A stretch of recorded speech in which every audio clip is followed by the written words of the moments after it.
ဒီဗီဒီယိုမှာဒီ square root of x multiplying square root of x multiplying square root of x multiplying square root of x equal to 5ကနေ x value ကိုရှာပြမှာဖြစ်ပါတယ်နှစ်ဖက်စလုံးကိုနှစ်ထပ်တင်လိုက်မယ်နော်နှစ်ထပ်တင်လိုက်လို့ရှိရင်ဒီ square root နဲ့ဒီ2နဲ့ခြေလို့ရတယ်ဒါဆိုရင်ဘာကြံခဲ့လဲဆိုတော့ x ကြံခဲ့မယ် multiply by square root of x multiply by square root of h multiply by square root of h equal to 5 raised to 2 are 25 ပါဟုတ်ပြီနော်ဒီထင်နားလဲအဲ့တော့5 raised to 2ကိုမရှင်းချင်မဲနဲ့5 raised to 2အတိုင်းပဲထားလိုက်မယ်နော်မရှင်းတော့ပြီးရင်တခါနှစ်ဖက်စလုံးကိုကျွန်တော်နှစ်ထပ်ထပ်တယ်နော်ဒါဆိုရင်ကျွန်တော်ဒီ formula အရ a multiply b the whole power n ဆိုရင် a ဘောကို n တင်လို့ရတယ်ပုံသင်နည်းsorry a raised to n multiply b raised to n ဖြစ်တယ်ဒါဆိုရင် h ဘောကိုဒီ2လာတင်လို့ရတယ်ဒီ square root တွေတစ်ခုလုံးဘောကိုနှစ်ထပ်တင်လို့ရတယ်အဲ့သဘောနော်ဒါဆို h raised to 2 multiply by သူ့ဘောကိုနှစ်ထပ်တင်မယ် square root of h multiply square root of h multiply square root of h သူ့ဘောနှစ်ထပ်တင်ပါဒီဘက်မှာကျတော့5 raised to ဒီနှစ်ခုမြောက်မယ်4ဖြစ်မယ်ထညုံရူသုံးလိုက်တယ်နော် h square ပေါ့နော်အဲဆိုဒီ root နဲ့ဒီနှစ်ထပ်နေရကြည်သွားမယ်ဟုတ်ပြီနော်နားလည်မထင်နဲ့multiply by h multiply by square root of h multiply by square root of h equal to 5 raised to 4ဒါဆိုဒီမှာရှင်းလို့ရှိရင်8 raised to 3ဒီမှာ1ရှိတယ်ဒီနှစ်ခုကို multiplication rule သုံးရင်8 raised to 3ဒါဆိုရင် square root of h multiply by square root of h equal to 5 raised to 4 ပါ sorry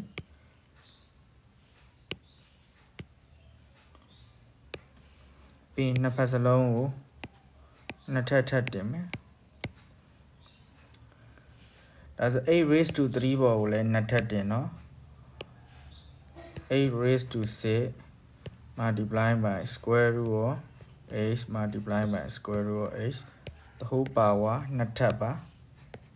ဒီဘက်ကရှင်းတော့5 raised to h ဖြစ်ပါတယ် sorry ဒါ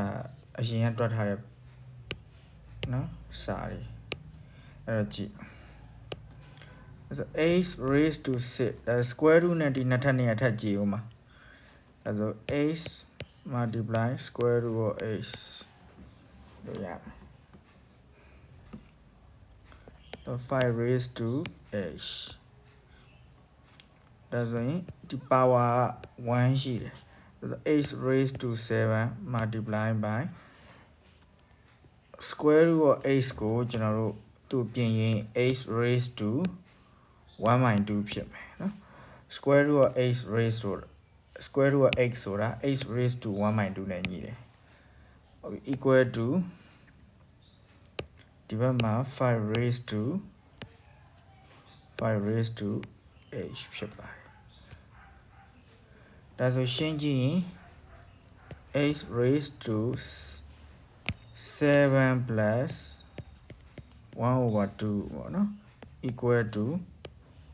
5 raised to h နော်ဟုတ်ပြီနားလည်မှထင်တယ်တော့ပိုင်းကြီးညှိလိုက်မယ်ထညွန်းကိုပိုင်းကြီးညှိလိုက် lowest common denominator ယူမယ်ပေါ့နော်15 over 2ဖြစ်မယ် equal to 5 raised to h ပါရမယ်ထင်တယ်နော်အဲ့တော့နှစ်ဖက်စလုံးကိုထညွန်းတင်မယ်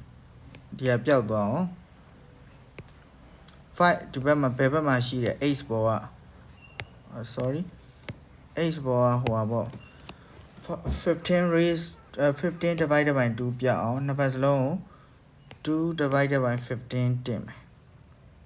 ဒီဘက်ကိုလည်း2 divided by 15တင်လိုက်မယ်နော်ဒါဆိုရင်ဒီ2နဲ့ဒီ2နဲ့ကကြည်သွားမယ်နော်ဒီ15နဲ့15နဲ့ကလည်း eliminate လုပ်လို့ရတယ် gain ချီလို့ရတယ်လို့ပြောတာဒါဆို x ပဲကြံမယ် x equal to ဒါဆို5 raised to 8နဲ့2နဲ့မြောက်တော့16နော်16 over 15ဆိုပြီးတော့ရ16 over 15ဟုတ်ပြီနော်ဒါကြောင့် x ရဲ့ values က5 raised to 16 over 15ဆိုပြီးတော့ရမယ်ဒါကတော့ကျောင်းသားတစ်ယောက်နားလည်အောင်အလွယ်တကူရှင်းပြတဲ့နည်းလမ်းမှာတခြားနည်းလမ်းနဲ့လည်းတွက်လို့ရပါသေးတယ်เนาะအဲ့တော့ကျွန်တော်တို့ကအဓိကသိရမှာကเนาะ square root of x သူ့ပေါ်နှစ်ထပ်တင်လို့ရှိရင်ဒီ root အောက်က gain ပဲပြန်ရတယ်ဆိုတဲ့ဟာအဲ့ဒါကိုသိရမယ်เนาะ x ပဲရတယ်ဆိုတာအဲ့ဒီသဘောတရားကိုသိရမှာပါเนาะအဲ့တော့တကယ်တော့ကျွန်တော်တို့ကဒီ formula ကိုသုံးလိုက်တာเนาะ n root of x ဆိုလို့ရှိရင်သူ့ပေါ် n တင်ထားလို့ရှိရင်ကျွန်တော်တို့ဘာပဲရလဲဆိုတော့ x ပဲရတယ်နောက်တစ်ခုအဲ့ဒါလို့အဲ့လိုပြောခြင်းလည်းရတယ်နောက်ဒီ n လေးကဒီတစ်ခုလုံးပေါ်တင်လို့လည်းရတယ်အဲ့ဆိုလည်းအတူတူပဲဟုတ်ပြီနော်n root of x the whole power n ဆိုရင်လည်း x ပဲရမယ်ဒါမှမဟုတ် n root of x raised to n ဆိုရင်လည်း x ပဲရမယ်เนาะအဲ့ဒါ radical formula တွေเนาะအဲ့ radical formula တွေသိရမယ်ပေါ့เนาะဟုတ်ပြီเนาะအဲ့တော့အဖြေက5 raised to 16 divided by 5ဆိုပြီးတော့ရမှာဖြစ်ပါတယ်